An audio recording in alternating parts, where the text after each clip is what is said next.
नमस्कार, मी पंजाब हवामान अभ्यासक मुक्काम पोस्ट कोगळे धामणगाव तालुका शिलो जिल्हा परभणी। आजपासूनचा शेतकऱ्यांसाठी परत एक अंदाज येत आहे।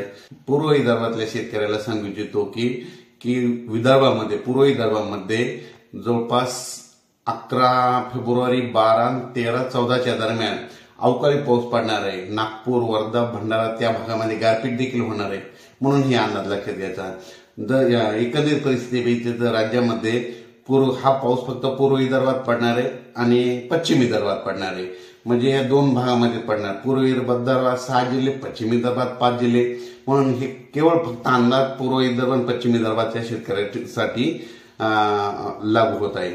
म्हणून सर्व शेतकऱ्यांना सांगू इच्छितो की पूर्व विदर्भामध्ये सांगायचं झालं तर 11, 12, 13, 14 फेब्रुवारी दरम्यान नागपूर, वर्धा, भंडारा, गोंदिया, चंद्रपूर या भागामध्ये काही ठिकाणी गारपीट देखील होणार आहे, म्हणून हे अंदाज लक्षात घ्यायचा।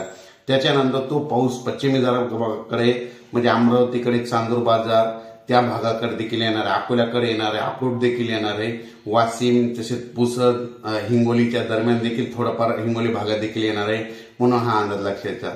त्याच्यानंतर परभणी बुलढाणा जिल्ह्यात देखील थोडाफार पावसाची शक्यता आहे। त्याच्यानंतर जळगाव जिल्ह्यामध्ये देखील पावसाची शक्यता आहे, म्हणून हा अंदाज लक्षात घ्यायचा। त्याच्यानंतर संभाजीनगर भागात देखील तुरळक ठिकाणी पाऊस पडणार आहे, सर्वदूर पडणार नाही, म्हणून हा अंदाज लक्षात घ्यायचा।